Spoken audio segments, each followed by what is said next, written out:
Joining me now is Bez Arslani, the head coach of men's volleyball at Kean University. He's entering his third season at the helm, and we're excited to have him on the show to talk about the upcoming season. Bez, welcome and thanks for taking the time. Mike, thank you for having me. I appreciate it. It's our pleasure. Bez, let's go back to the beginning. Talk to me about how you first got into volleyball and how it led you on a path towards Kean University. It's funny because volleyball isn't that known in sports in general. Like growing up, people usually play soccer, play baseball, play basketball, whatever. So my freshman year of high school, I played basketball my whole life, and I ended up playing basketball one year. My freshman year, I would go in when we were up by 40 in the fourth quarter with 2 minutes left. So kind of realized that it wasn't for me until Jason Karsich, my high school coach, who now is a role model to me. I see him as like a second dad. And he asked me to play my freshman year, and I just got the bug. And I played one game varsity my freshman year, and I was like, oh, this is what I want to do. So from there, I ended up getting the bug. I ended up playing club ball. I played for Warren Six Pack, which is the highest club in New Jersey, where some of our players, a few of our alumni are from now as well. But yeah, I started playing. I started playing when I was 14. Got the bug, played, and then a couple years after, I didn't care so much about school, which is a bad thing. I graduated high school with a 1.7 GPA, and I got denied from Kean University, where I went to NJCU for 2 years. I transferred to Kean University, where I became a first team All American as well as an academic All American, which is probably my biggest accolade that I have under my belt, graduating with physical education with a 3.8 GPA.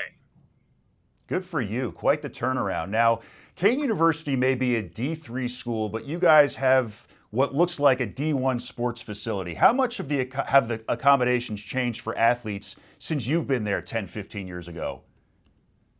Oh, it has definitely changed for the better. We now have a recovery room that takes care of our student athletes, and we have Coach Graff now with our strength and conditioning program. Back when I played, we didn't have a strength and conditioning program, so we would only go to the gym with the guys whenever we had time.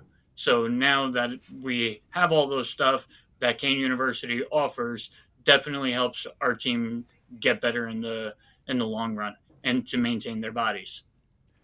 Now let's talk about the roster. Who are some of your key players going into this season, and how different does the roster look from last year? So the roster doesn't look that much different from last year, considering I had my rosters were full of sophomores and a couple seniors. So the seniors left, but the key players this year would be Tyler Quinn, who's our returning libero, who was our defensive player of the year in the NJAC last year. Chris Mitchell, he's one of our captains, and his role is either to play outside or middle, wherever I put him, he's able to get the job done. David Flores as our setter, as well as Brandon.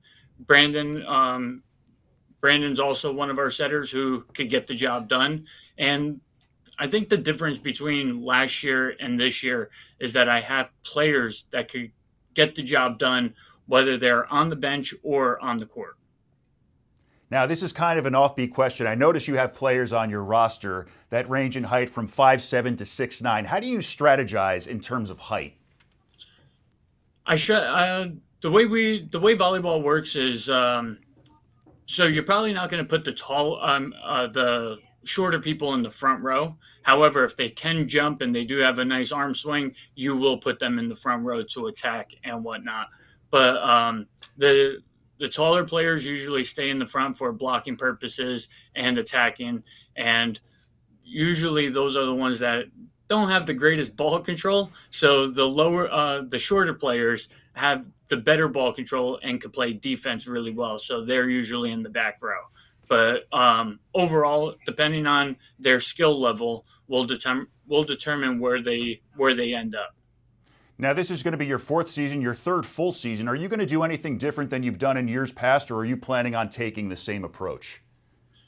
So volleyball, there's two different ways that you could run your system. There's a 5-1 and then there's a 6-2. A 6-2 means that there's always a setter in the back row, which gives you three options in the front row, which I did in the past two seasons. But I shortly realized that it doesn't help all the hitters switching the setters back and forth in mid game in a set. So I think this year I'm going to run a what is called a 5-1, where our setter goes all the way around, and so the hitters don't get confused about who's coming in to set them. Makes sense. And lastly, Bez, I ask this question to every Kean coach I've interviewed. You teach them to be better athletes while they're in their uniforms. How do you teach them to be better people for the real world?